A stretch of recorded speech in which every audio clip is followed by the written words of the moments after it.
Raquel, só me diz se você está vendo bem a imagem. Tô. E me ouvindo bem. Tá tudo ótimo. Então, perfeito. Então, vai fazer suas coisas enquanto eu dou a minha aula. Tá, eu vou estar aqui ouvindo. Qualquer coisa eu te aviso, Marco. Tá bom. Obrigado, querido. Imagina, obrigada a você. Um amor. Um beijo grande. Bom, boa tarde a todos. Bom dia.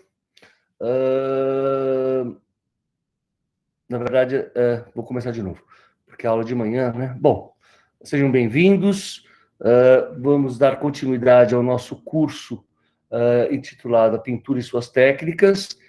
E nessa parte introdutória, como vocês podem notar, nós estamos refletindo sobre a própria natureza da pintura e, de certa forma, tentando questionar certos parâmetros, né, conceituais, né, que fizeram com que a gente entenda a pintura muito a partir de certos pressupostos que foram lançados a partir do Quattrocento italiano, da pintura italiana, do Renascimento, e o intuito dessa aula é, no entanto, mostrar para vocês o quanto o conceito de pintura, né, mais do que nunca, deve ser visto numa complexidade, numa amplitude geográfica e cultural muito mais diversificada da qual nós estamos acostumados.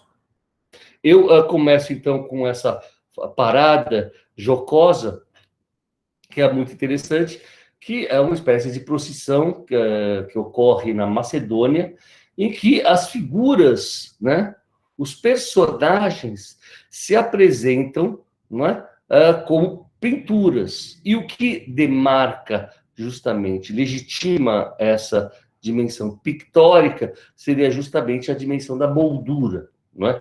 A moldura, durante muito tempo, vamos dizer assim, do século XIV até o século XIX e até começo do século XX, ela tem um papel extremamente importante justamente na demarcação do que seria o espaço da arte, o espaço pictórico, o espaço da profundidade, o espaço da construção de um mundo imaginário e o espaço real, o espaço da vida. Não é à toa que, literalmente, ela guarda consigo justamente o fato de ter sido feita, muitas vezes, com o ouro, que seria esse elemento, né, sempre louvado como um elemento de passagem de uma ordem natural para uma ordem sobrenatural. Né?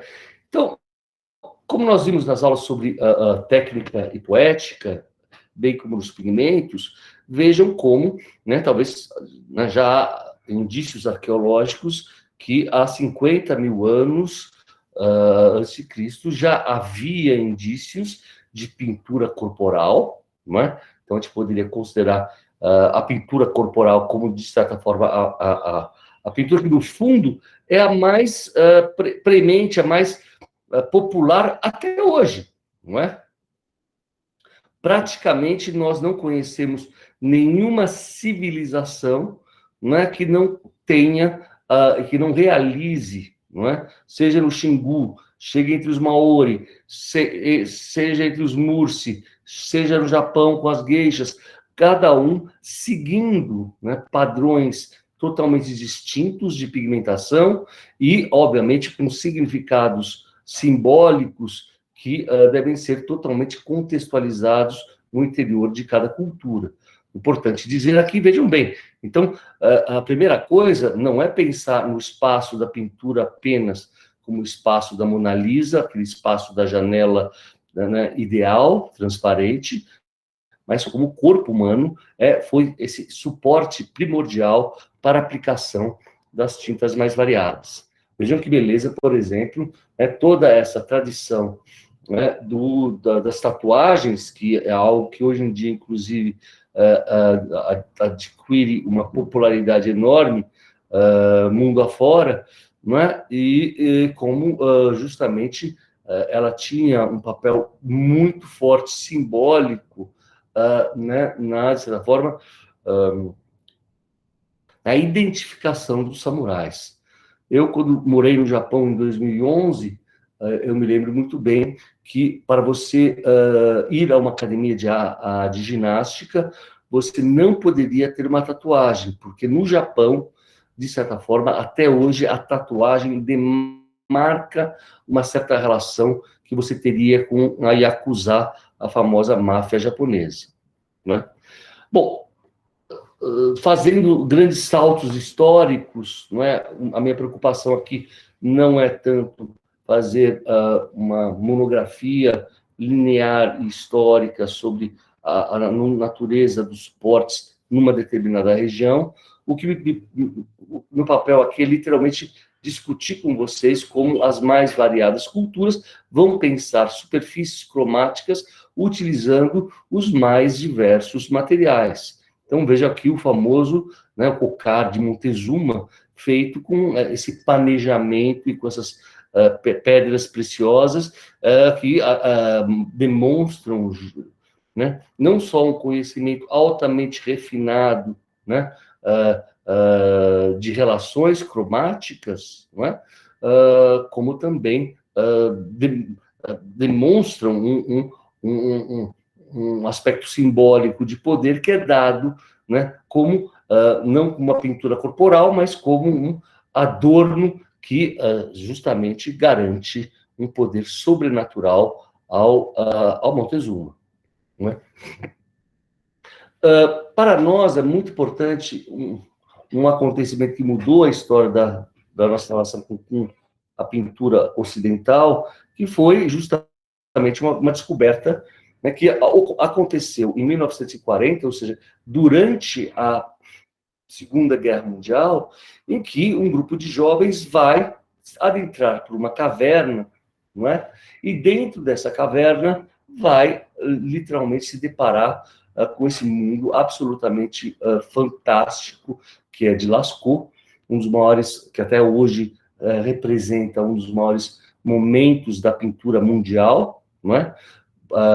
Isso tudo porque, na aula de afresco, nós vamos discutir, há um processo, né, que já também falamos na aula sobre técnica e poética aqui, de calcinação, ou seja, o homem não tinha o domínio dos aglutinantes, aquilo que faria com que os pigmentos secassem automaticamente, mas justamente pela umidade e pelo fato da gruta ter uma grande quantidade de calcário, né?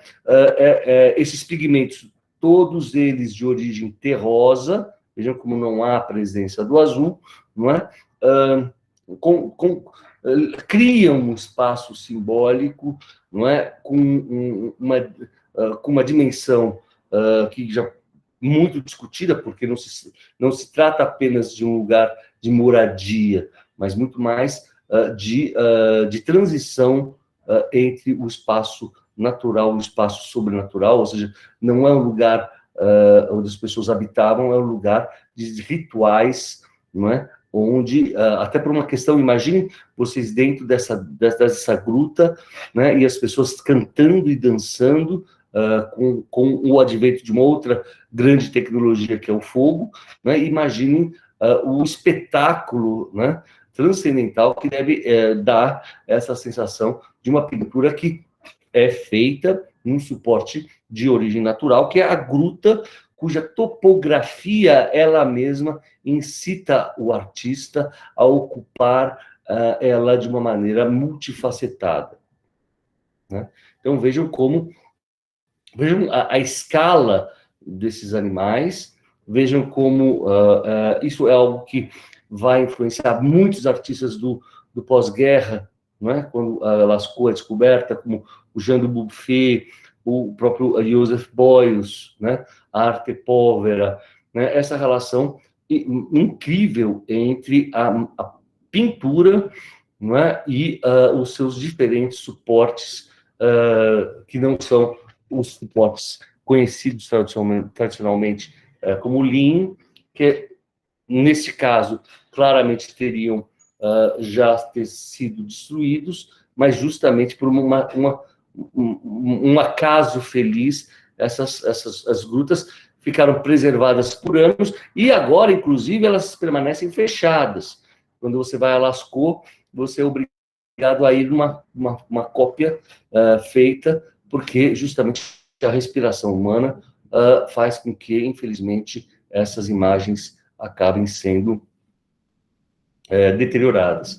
Vejam a escala, o tamanho, não é, dessa gruta, e como literalmente as pinturas se adequam à topografia, não é? Você tem o famoso, o grande hall dos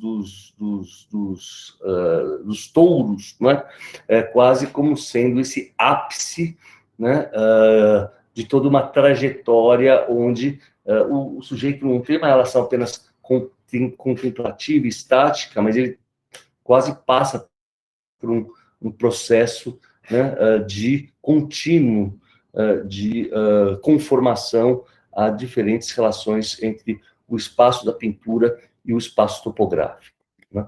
E é interessante vocês pensarem, né, que, ao contrário, também, vejam bem, do que se pensa, é muito comum na academia você ter a cadeira de pintura, a cadeira do desenho, a cadeira da gravura, a cadeira da escultura. Vejam como, na verdade, de certa forma, em Lascaux, em Chauvet, havia já nos primórdios uma integração total entre um relevo que poderia ser cromado e que poderia também ter uma certa incisão e que poderia também ter uma dimensão gráfica. Então, vejam como essas quatro grandes artes, ao contrário do que se estuda hoje de maneira separada, veja como elas são absolutamente integradas entre si, não é? Bom, tem um texto que está em francês, mas eu vou traduzir para vocês, que diz, de uma maneira muito bonita, essa relação da vida e da morte no simbolismo do jogo, do simbolismo das pinturas rupestres. Ele vai dizer o seguinte, né? Bernard Juirat: a cor nos parece exprimir três formas de relação. Aquela da relação do caçador em relação à caça, aquela do caçador às divindades silvestres e aquela da comunidade dos homens. Marcados de sangue, ela identifica a caça. Marcada de vermelho, ela torna visível os deuses. O aspecto cosmético escuro, unido, reservado às máscaras, mostram uma conotação masculina de uma parte, e as máscaras cosméticas vermelhas talvez nos levem a uma conotação feminina. Vejam que o grau de sofisticação, né, com que esses búfalos, esses touros aplicados no espaço, muitas vezes eles davam uma sensação quase de uma terceira dimensão.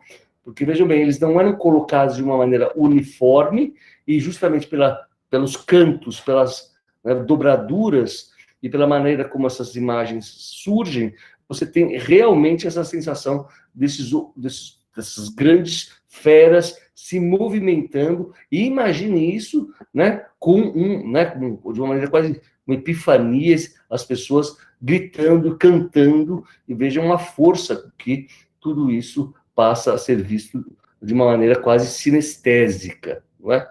Então, vejam, até essa relação também que a imagem muitas vezes é sobreposta, ou seja, você não tem aquela relação de, não, eu fiz uma imagem e essa imagem é perene. Vejam como muitas vezes uma mesma superfície, ela é datada, ela é feita num determinado período, depois, anos depois, ela é sobrepintada, e, inclusive, em alguns momentos, nós podemos observar em Lascaux a coexistência de elementos gráficos abstratos com elementos gráficos mais, por assim dizer, realistas. Então, vejam que beleza, né?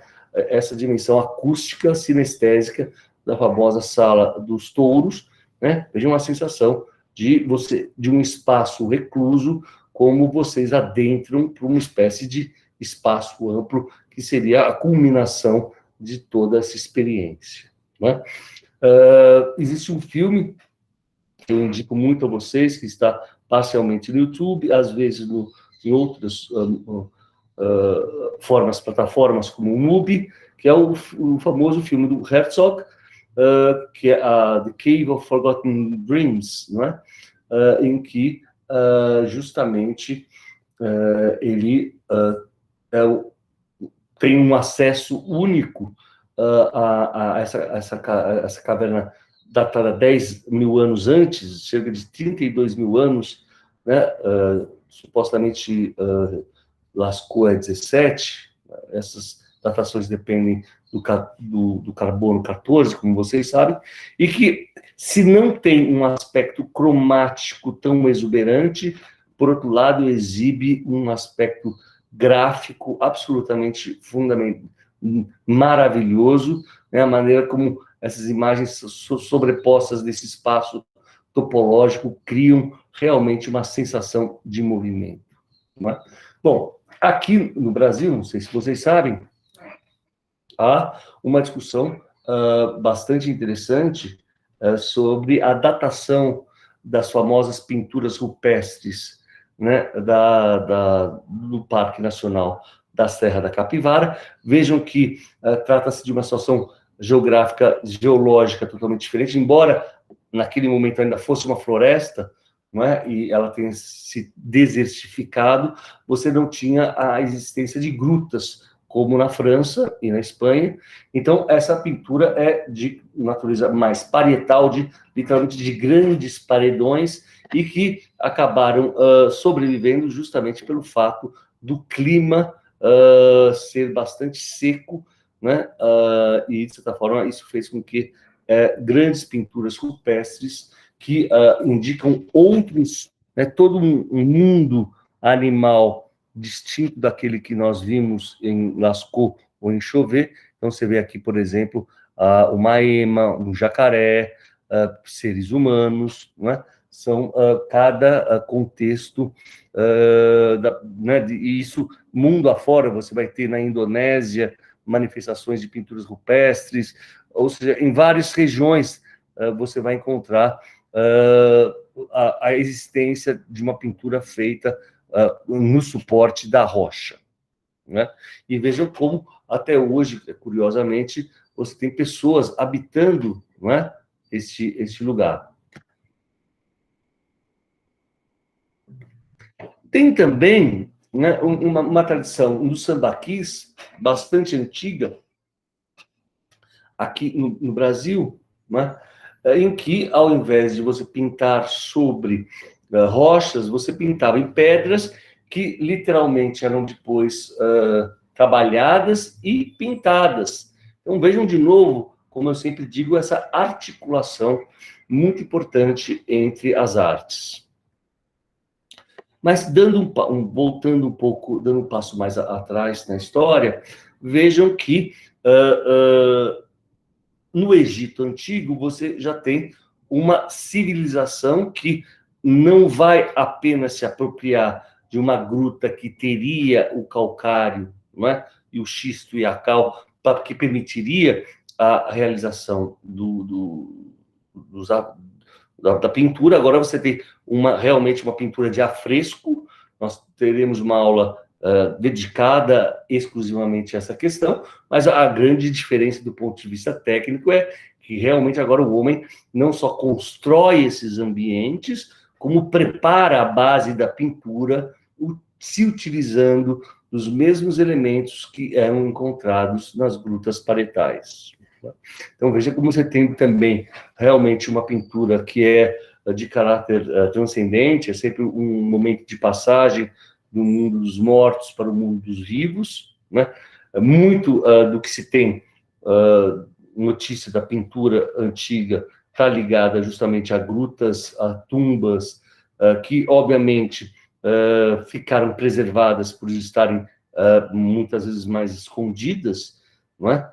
A gente não pode deixar de levar em conta que sempre como a gente viu nos corpos humanos, dependendo da maneira como a pintura é feita, você pode fazer uma linda pintura que tem a duração de apenas alguns minutos, como uma pintura corporal, tá certo? Ou seja, a permanência da pintura depende muito da situação geográfica, histórica e química da relação do pigmento com seu aglutinante e o seu suporte. Vejam, por exemplo, aqui um papiro raríssimo, não é?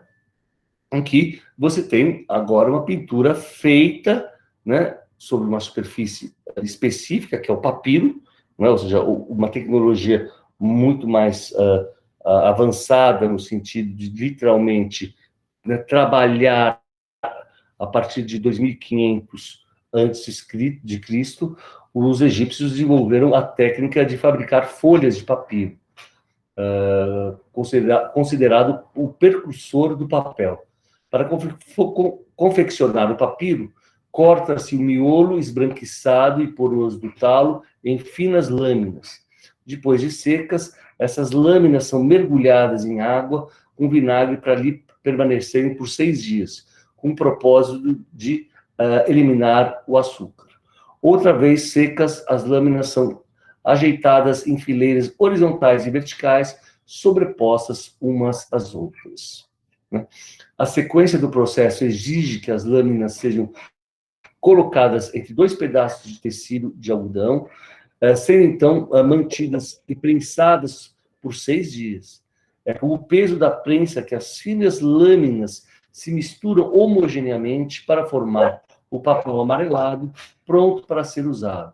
O papiro pronto era, então, enrolado em uma vareta de madeira ou marfim para criar o rolo que seria usado na escrita ou na pintura. Então, vejam, né, realmente, como você tem uma tecnologia extremamente sofisticada agora, né, então, concomitante ao desenvolvimento da pintura, você tem, né, o desenvolvimento das técnicas do suporte. Nós já vimos o caso do papiro, nós também temos toda uma cultura já também milenar, que é a cultura do linho, né, que também é um processo extremamente sofisticado, que permite que você, aos poucos, né, consiga criar uma trama, né, a partir, né, dessa planta que vai formando uma trama, né? E vejam como, de certa forma, né, há uma história, não só da pintura, mas também dos materiais, como a técnica do linho é algo que perdura até hoje. Até hoje é possível você ir a uma loja e comprar uma camisa de linho, não é? Você não vai encontrar facilmente uma loja que venda papiro, não é? E vocês sabem, talvez um dos exemplos máximos, simbólicos da presença do linho seja aquele famoso do sudário de Turim, né, o Santo Sudário, onde supostamente Deus, quando teria, né, teria sido retirado da cruz, o seu sangue teria formado essa imagem fantástica, fantasmagórica, que, de certa forma, até hoje é cultuada por todos aqueles que acreditam na fé cristã. Então, vejam, né, eu não vou ficar né, numa aula como essa, explicando tecnicamente como o papiro, o linho, o papel, né, são realizados. Inclusive, tem, né, vários livros, como o do Ralph Mayer, que podem dar a você vários detalhes, né? O importante é vocês perceberem que, né, por exemplo, como cada região vai desenvolver técnicas, suportes diferentes. Por exemplo, para a escrita, os sumérios utilizavam blocos de argila, né? No Oriente, vai se criar essa técnica fantástica, que é do papel, mais ou menos em torno de 105 a.C., você tem a primeira fábrica de papel instituída em Cai-Lung, China, no mesmo ano. O que é interessante é vocês pensarem que essa técnica absolutamente revolucionária e que é tão presente na nossa cultura hoje em dia, né, nós somos todos permeados pelos mais variados papéis. É importante vocês notarem que essa técnica, não é, vai aos poucos sendo divulgadas, não é, do Oriente para o mundo árabe e vai chegar justamente somente no século IX na Península Ibérica, né? Então vejam como, por mais que você tenha culturas que tenham contato entre si, até por uma questão de monopólio e segredo de tecnologia, essa técnica foi, de certa forma, permaneceu muito tempo resguardada do mundo europeu, né? E é muito impressionante para quem teve a oportunidade de morar no Japão, ou que um dia vá visitar, como o kami, né? Se você vai num templo shintoísta, vocês podem notar que muitas vezes a presença de um ser divino é dada justamente por essas colagens de papel, não é, que literalmente atestam a presença de uma entidade divina, não é, que é o kami, e o kami tem essa dupla significação, é papel, mas também significa uma entidade divina.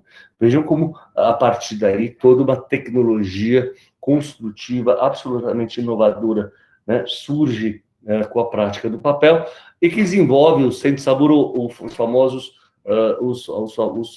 origamis, né, dos surus, e como isso, por exemplo, vai ter uma influência enorme na arte construtiva brasileira, quando o Mário Pedrosa traz essa informação do origami.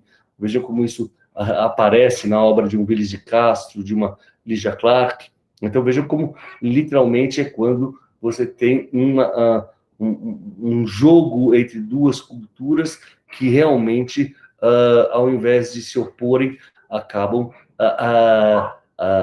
cada vez mais acentuando essa capacidade oriental, né, primordial, de pensar a palavra e a imagem numa mesma dimensão. Não é à toa que, muitas vezes, como vocês podem ver, você pode contemplar não uma imagem, mas você pode contemplar e se maravilhar com um ideograma.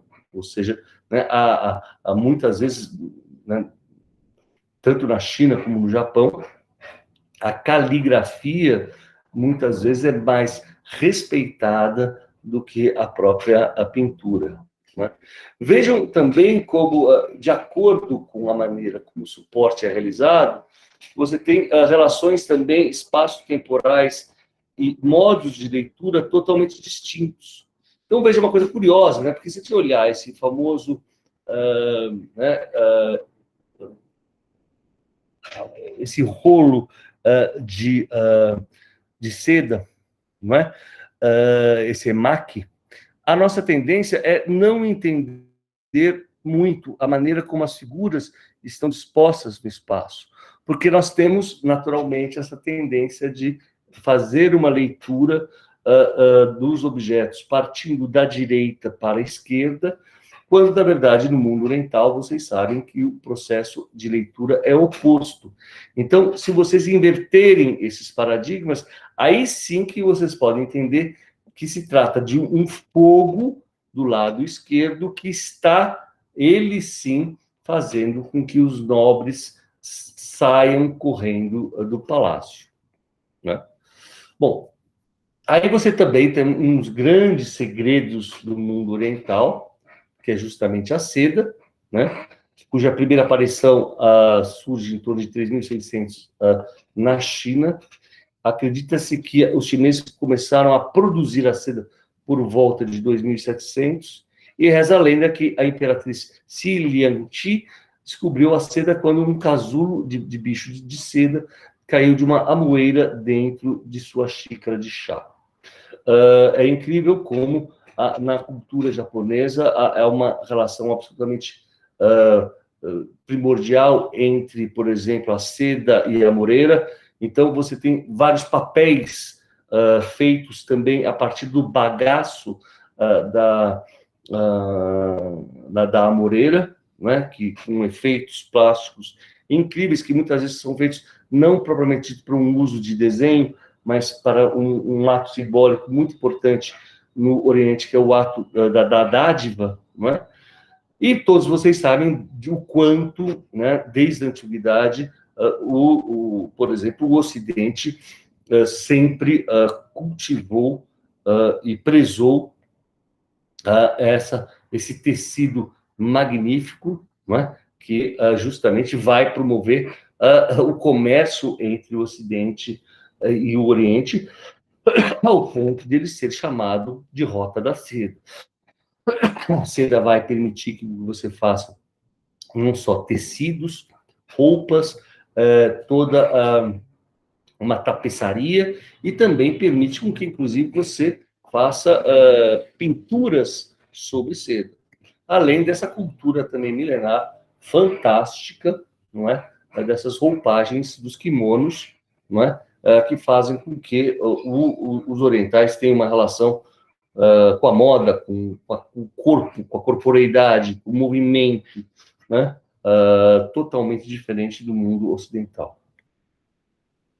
Importante vocês perceberem, né, que ao contrário daquela moldura que parecia sempre, né, perene, né, e imutável, como aquela da Mona Lisa, que a gente imagina que jamais pode sair do seu lugar, no mundo oriental, o kakemono, que é justamente esses rolos de papel que são colocados, né, de maneira vertical nas paredes, eles muitas vezes eles são colocados somente em determinadas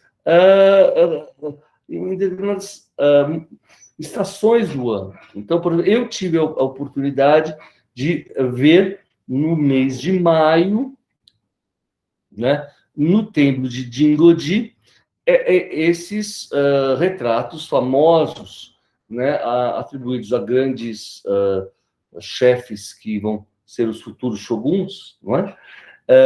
Vejam a beleza de como esse corpo, né, esse corpo meio origami, né, meio abstrato, meio Malevich, né? Você tem um corpo que adquire um formato que é dado não pela forma humana, mas muito mais pela maneira como o material ele é mesmo prensado, não é? E vejam bem, então, literalmente, até por uma questão de conservação, tá? Esses rolos ficam dispostos por 15 dias, 20 dias, e somente no outro ano elas reaparecem. Então, é muito comum, por exemplo, uma relação forte entre né, os poemas, os haikais, né, e as pinturas que vão celebrar uma coisa muito importante, que é o Kigo, que é a transformação da natureza, né? Então, no inverno, é comum você colocar uma pintura que remeta ao inverno, que tem um poema do inverno, e tem as flores do inverno, que na primavera você vai pôr um sakura, vocês sabem que a famosa cerejeira japonesa é tão cultivada. Então, né, toda essa relação, não de um tempo linear, mas de um tempo cíclico, né, e que vai ser onde essas imagens vão sendo roladas e desenroladas. Outra questão também que nós né, não cultivamos com tanto ardor, não é, como no mundo oriental, né, isso está muito ligado à cerimônia do chá, não é, que é a arte da cerâmica. Sim, a gente sabe da importância, né, das urnas né, de vinho gregas que atestam a beleza da pintura grega, né, visto que muitos dos seus murais apagaram. Mas vejam bem, essa relação de lidar com a materialidade da terra, com a sua organicidade e com uma capacidade de impor a ela não um ideal de beleza harmônico, mas trabalhar com um certo até brutalismo, né? com essa propriedade metálica dos metais e nas suas relações com a terra, e a maneira como esses objetos vão ser cozidos, não é? Muitas vezes, inclusive, é comum que quando você quebra um pote, ao invés de você justamente jogar fora, como nós fazemos, há toda uma tradição de você pegar essas peças e colá-las e passar uma camada de ouro para mostrar justamente, né, como esse objeto adquire quase uma historicidade, e essa historicidade ela deve ser, né, cultivada, principalmente no ato da cerimônia do chá. Bom, a datação mais antiga da cerâmica vem de 18 mil anos e vem da China, né? Vejam como né, nessa imagem você tem essas camadas né, que remontam a temporalidades diversas e que produzem resultados visuais totalmente distintos. Vocês indo já para o mundo da Mesopotâmia, vejam como na aula sobre esmalte nós vamos trabalhar também com este outro suporte que advém da argila, que é o adobe, ou seja, a argila que é feita né, na forma de um tijolo.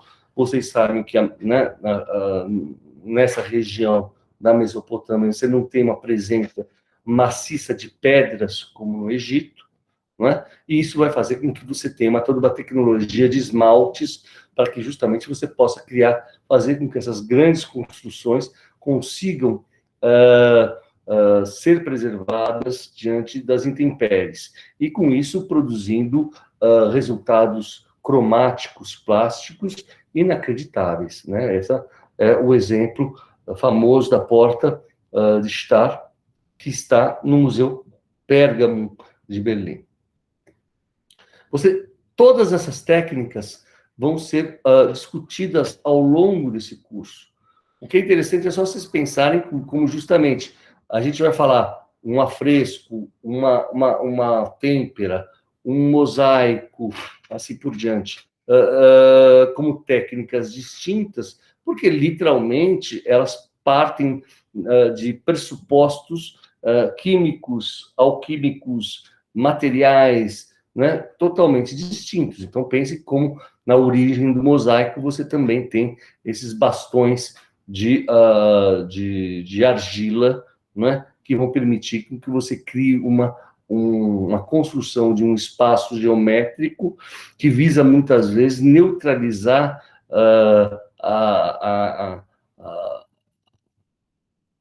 o aspecto intenso e pesante das colunatas, né, que não poderiam, naquele momento, perpassar grandes vãos. Então, isso fazia com que, né, nessa reprodução de uma certa padronagem, né, você tenha um espaço multifacetado, colorido.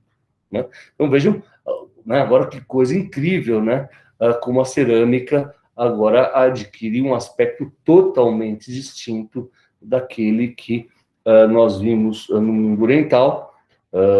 Esse é um dos exemplos mais lindos, né, da pintura grega, né? Trata-se de um vaso que, inclusive, causou uma celeuma danada, porque ele acabou ele estava no Museu Metropolitano de Nova York, e depois de muita luta, ele acabou voltando para Atenas. Mas uma das obras mais importantes, exemplares do que seria a qualidade da pintura e do desenho grego, né, de uma riqueza absolutamente fenomenal. E o que é bonito é justamente vocês verem que não existe uma superioridade formal ou espiritual, como muita crítica de arte do século XIX tentava fazer, não é? Uma espécie de dimensão evolutiva, não é? Da história da arte. O que é muito interessante é simplesmente realmente notar como cada civilização vai trabalhar. Nós vimos aqui, por exemplo, como uma cerâmica, ela mesma pode ser trabalhada, queimada, produzindo resultados plásticos totalmente diversos. Alguns de vocês devem saber, ao contrário do que se pensa, não é? O Partenon, ele mesmo era também pintado, não é? E vejam como todo o neoclassicismo partia do pressuposto, né, que a pureza do mármore grego era algo que devia ser cultivado. Até hoje, né, isso perdura, por exemplo, em prédios de aspecto neoclássico, como a FAAP, como o Capitólio, como Brasília, por assim dizer. Então, você tem essa ideia do branco como aquilo que legitimaria um poder público, né, imperial, não é? Um poder público realmente onde os templos, os edifícios adquiririam uma certa plenitude formal e plástica, não é? E, no entanto, vejam, né, como a gente vai indo e voltando, a minha aula pode parecer um pouco ahistórica, no sentido de ela ir pulando de períodos para períodos, de culturas para culturas, para mostrar, de fato, isso que é bonito vocês notarem, não é? Então, aqui uma tumba chinesa do século II, não é? Que claramente não tem a mesma riqueza cromática da pintura feita nas frisas do Partenon, mas que, ao mesmo tempo, exibe uma qualidade gráfica muito bonita. Como também, nesse meio termo, você tem um pote helenístico do mesmo período, agora na Grécia, e que mostra, vejam bem, que a beleza, né, de um novo material, que nós vamos explorar também na aula sobre o mosaico, que é a sílica que permite todo um desenvolvimento da indústria do vidro, não é? Com resultados surpreendentes até hoje, né? O que é interessante vocês pensarem, né, isso eu tirei no Museu de Xangai, como você pode literalmente fazer uma história de um país, não é? E vejam um país que nós, de certa forma, conhecemos pouco, talvez agora a gente comece a ter mais contato com esse mundo incrível, que é o mundo da China, não é? Então, como você pode fazer uma história, né, desde o período neolítico para o período Xia, do chinês, né, para o período Shang, para o período Zhou, né, para o período dos estados em guerra, para o período Qin,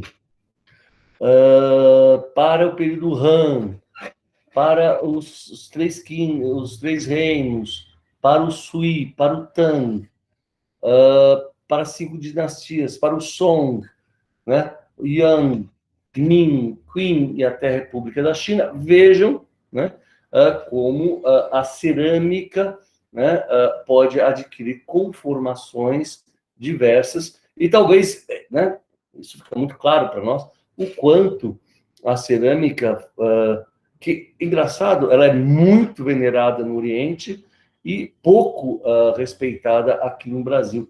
Ela é muito associada a um aspecto utilitário, enquanto no mundo oriental ela é altamente cultivada.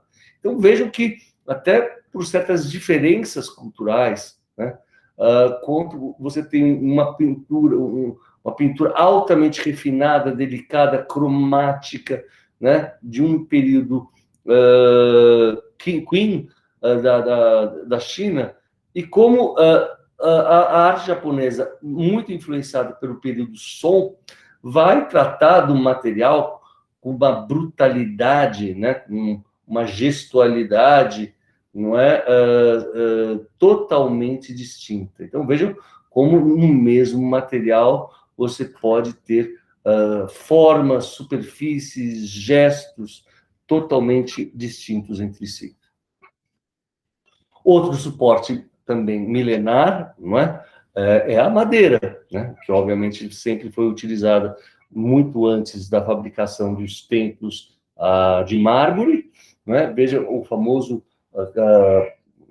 os maiores palácios da entrada de Kyoto, que é Byodo-in, os murais do Fênix, e que mostram toda uma espacialidade distinta daquela que nós estamos acostumados, muito mais, para quem conhece a pintura do Guignard, vai lembrar muito de uma pintura atmosférica, não pautada na perspectiva. E vejam uma coisa muito interessante, que veja bem, essas pinturas não são feitas para terem uma visão apenas planar, né? Vejam esses famosos biobus, né? Todos eles são feitos para serem manipulados, dobrados, não é? Você já não tem essa ideia dessa planaridade que ficou tão famosa, principalmente a partir do Greenberg, falando sobre a pintura norte-americana. Também é muito importante vocês pensarem, né, naquilo que eu falei a respeito da arte com a iluminação. Então, hoje em dia, nós vemos é muito comum no Japão você encontrar superfícies totalmente, né, policromadas ou com uso que pode até nos parecer meio abusivo do ouro, mas é importante vocês notarem, assim como nos ícones russos, também no Japão, essas imagens, quando são vistas na penumbra, elas adquirem uma luminosidade transcendente que é totalmente diferente daquela que nós vemos hoje no castelo como do Shogun, Nijojo, né, em que você tem essa iluminação artificial e que ressalta muito esse aspecto um pouco quase kitsch, um pouco exacerbado, e eu acho que a gente não pode ver o trabalho assim. Então, vejam né, também em Kyoto os vários templos em que você tem, não é, além dos byombos, não é, você tem os fusumas, né, que são literalmente essa pintura que é feita para demarcar, vejam como eles tinham uma concepção totalmente distinta do espaço ao qual nós estamos acostumados. Aqui, no espaço do Ocidente, você tem o espaço da cozinha, o espaço do quarto, o espaço da sala de reunião. Lá, não. Muitas vezes, o espaço ele era multifuncional. Não é à toa que Bruno Taut vai ficar encantado e vai passar isso para Bauhaus. Né? A ideia é que você, ao invés de deixar os espaços não ocupados, eles passam, ao contrário, a ser utilizados de modos distintos de acordo do período do dia, se você vai dormir, se você vai almoçar, se você vai fazer uma reunião, e vejam como os Suzumas têm um papel fundamental na construção dessa espacialidade. Como também nós podemos ver pinturas de teto, né? E que tinha um problema muito sério, né? Porque se a maioria dos templos japoneses e chineses eram feitos com a madeira, um dos grandes perigos justamente era o fogo. E, curiosamente, ao contrário do que a gente pensa, o dragão, né, que é aquele ser que para nós emite fogo, ele é associado a toda uma simbologia da água. Então, muitas vezes, ele está muito mais lá para proteger o ambiente do que para o incendiar. Tá? Então, vejam que beleza, né, como eu disse para vocês, né, no Takemono, essa relação que você vai ter entre a construção de um espaço reservado a uma certa atividade contemplativa e que pode ser tanto a pintura de uma cerejeira, como pode ser uma belíssima caligrafia. Não é? Nesse sentido, talvez uma das pinturas mais importantes, né, da pintura japonesa, meio de uma certa influência da pintura Song, e que vai levar a todo a arte zen, é essa pintura do Hasegawa Tohaku, que veja uma beleza para nós. O que mais nos chama a atenção é essa relação dialética entre o vazio e o cheio, que para nós é tão pouco utilizada, sem ter um espaço perspectivado. Agora, é importante vocês notarem enquanto esse espaço também ele era multifacetado, ele era dobrável, ele não é um rolo, não é um emaque, ele vai assumindo também diferentes conformações.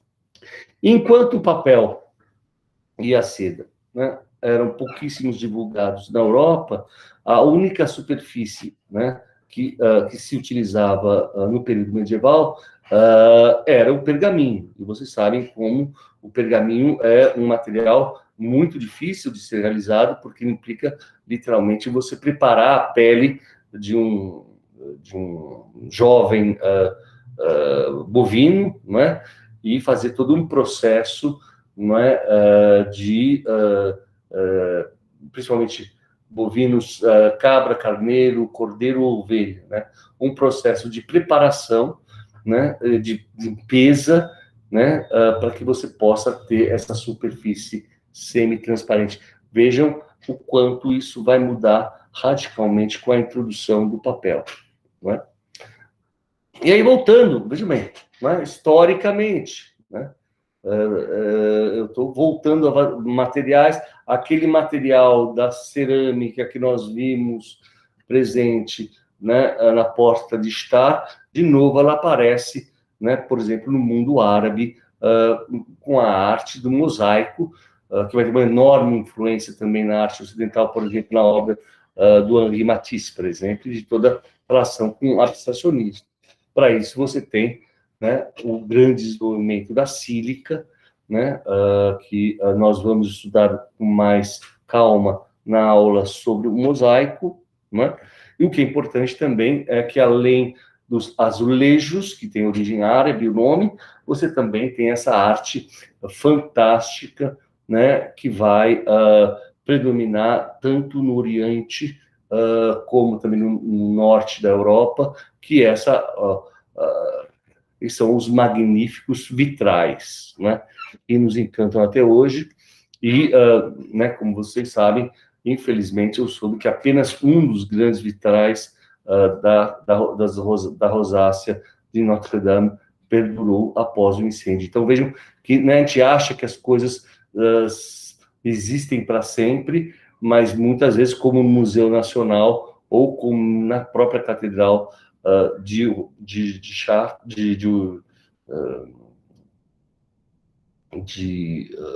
Notre-Dame, um incêndio acabou destruindo boa parte da catedral. Chartres também, graças a Deus, ainda é um dos grandes exemplos dessa arte espetacular, que nós vamos aludir um pouco mais, trabalhar um pouco mais quando tratarmos do mural e dos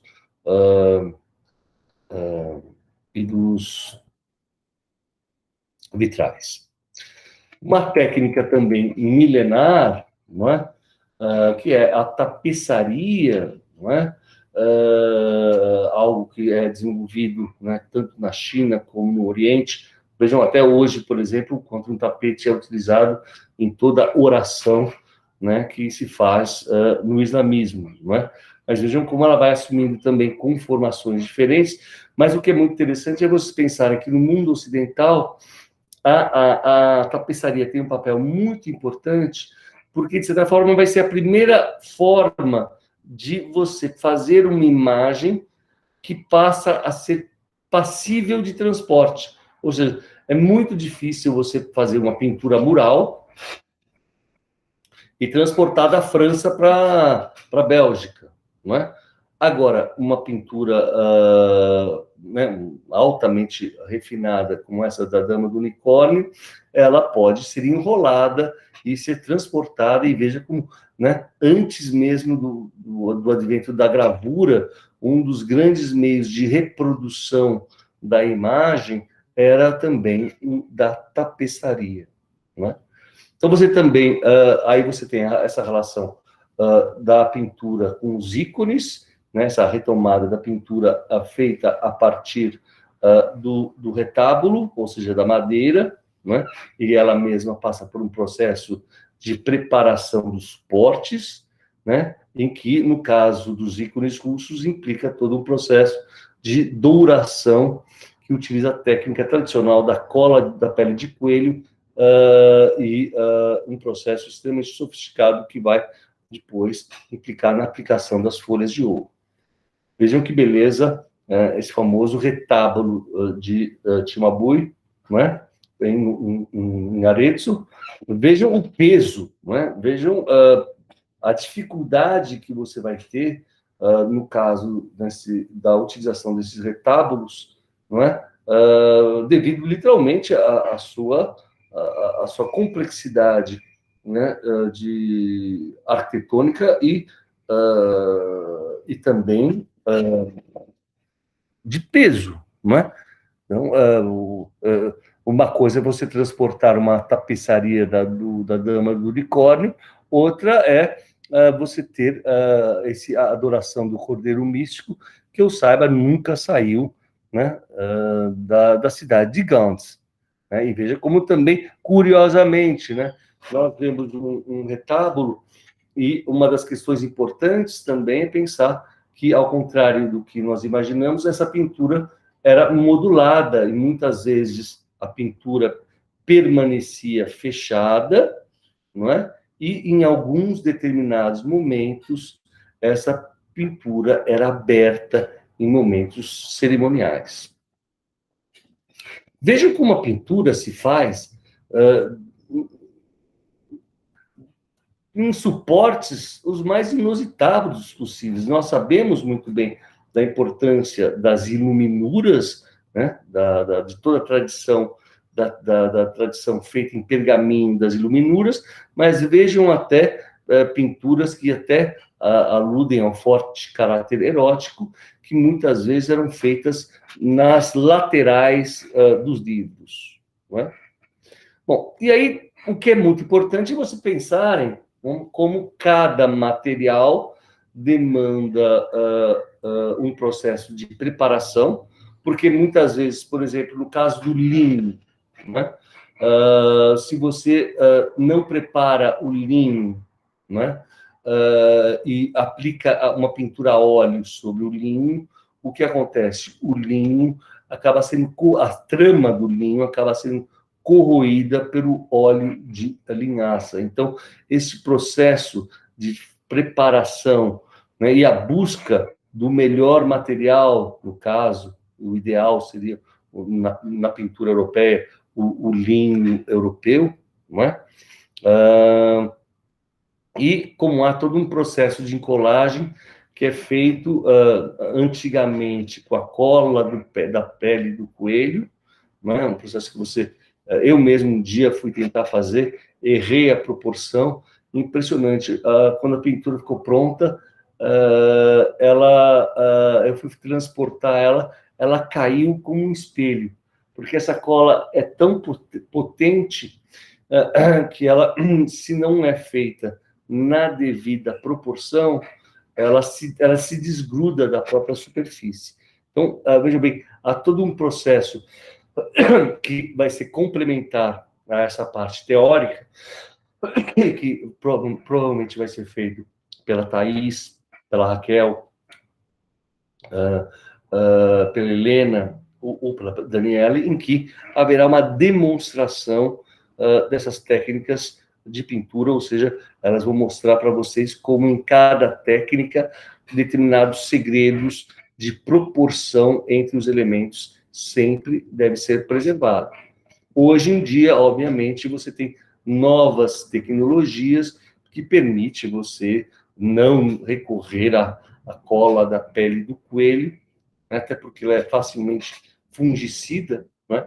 E como você tem, por exemplo, já o gesso acrílico, que pode ser aplicado diretamente. A gente vai discutir isso, e vejam, existem artistas como Pollock, Jackson Pollock, um artista fundamental do século XX, ele não preparava a sua tela e utilizava uma tinta totalmente inadequada, que era o esmalte.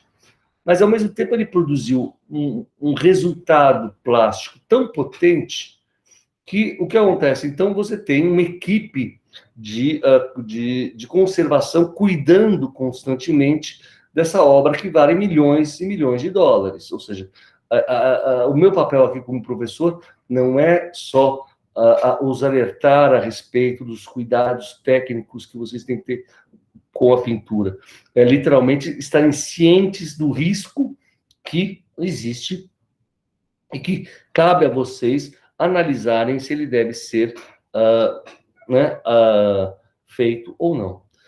Eu não vou fazer uma análise sobre esse famoso quadro, dos quadros mais importantes da história da pintura, né, do Velázquez, mas o que é interessante aqui nesta aula é apenas tão somente frisar essa relação extremamente rica que o Velázquez vai estabelecer com o chassi, ou seja, né, aquilo que literalmente aparece muitas vezes escondido, não é? Porque quando ele fica sobre a parede, ele não aparece, mas é fundamental vocês perceberem literalmente que também para fazer uma pintura, né, tradicional, né, tal qual nós a conhecemos, você tem que também ter uma boa estrutura de madeira, e muitas vezes é importante ter ciência que essa madeira tem que ser de boa proveniência. Se você usar uma madeira de pinho, ela tende a entortar,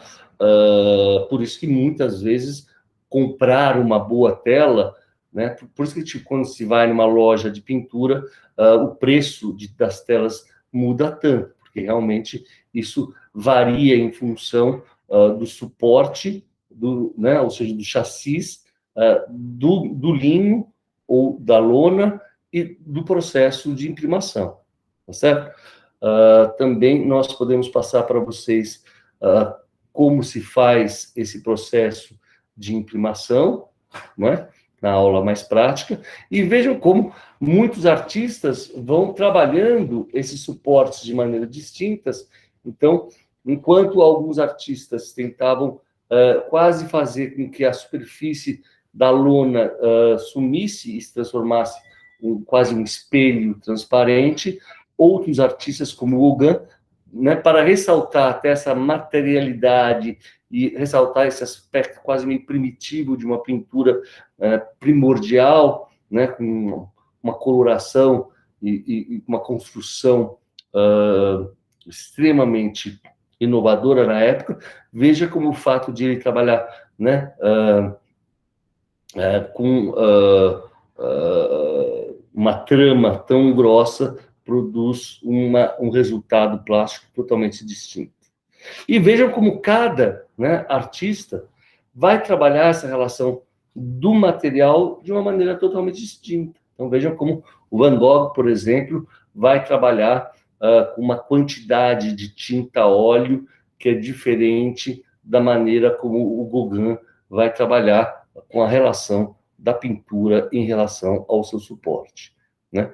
Nós já vimos essa imagem, né, do Père Tanguy, que justamente é aquele que fornecia as tintas para o Van Gogh, e vejam como há essa relação muito interessante entre a construção desse retrato e, ao fundo, esse mundo imaginário de Van Gogh, que se dizia, né, no Japão, embora estivesse no sul da França, ele buscava a intensidade e a luminosidade desse mundo oriental, né? E vejam como está totalmente ligado também a essa prática espetacular, né, do ukiyo-e, não é? Nós temos aqui no Brasil uma grande especialista sobre esse assunto, chamada a professora Madalena Hashimoto, que inclusive é professora do nosso departamento, e há toda uma história do ukiyo-e, né, imagens do mundo flutuante, que é toda uma construção de imagens que passam a ser reprodutíveis para uma classe consumidora emergente de uma espécie de burguesia mercantil, que não é mais aquela exclusiva que demandava obras caríssimas feitas e que demandavam muito trabalho. não é? E vejam como todo esse método de impressão, né, que remonta, inclusive, na China, né, muitas vezes vocês sabem, até hoje no Japão também, mais importante do que a sua assinatura é o seu carimbo, né?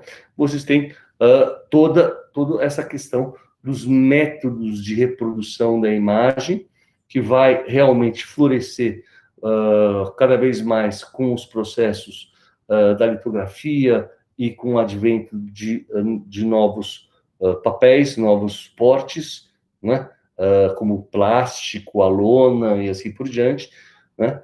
E vejam como o próprio né, mundo urbano aqui, vejam como é uma imagem de Paris no século XIX, a cidade ela mesma se conforma de maneira distinta em função dos materiais ao qual ela é aplicada. Uma coisa é você ver Paris feita ela toda de pedra, outra coisa é ver Paris ela toda revestida por essas imagens de tipografia, né?